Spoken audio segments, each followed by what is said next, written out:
Sveiki visi atvykę į Mato Gamą video. Šiandien mes pasižiūrėsim, kas geresnis bus.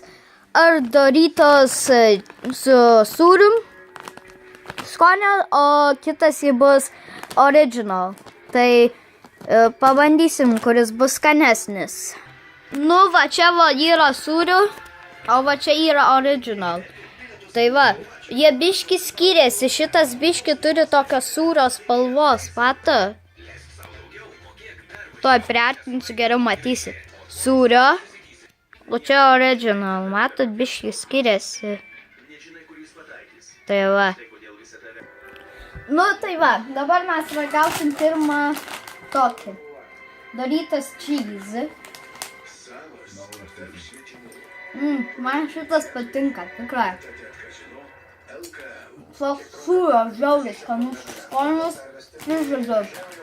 Ir jums patiktų turėtų, kas mėgsta tokį didelį sūrio skonį.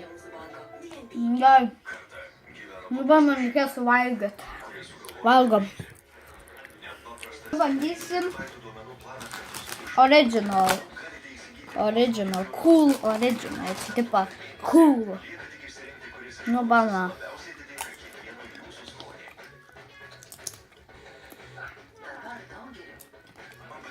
Šitas turi tokį česnako skonį. Va, česnako skonį. Tai, kurį aš rinkčiaus, tai tikrai abudu. Tai jūsų turi būti, kuris jums labiausiai patiks. Tai va, nes šitas tokį biškį česnako turi, o šitas tokį grinai stiprus sūris tiesiog. Va, matot, nes šitas va toks oranžinis visas. Nu, tai žiaudžiu sūrio. Tai va, man labai patiko abudu. Sakau, verta pabandyti abudu. Tai ačiū, kad žiūrėjot ir viso gero.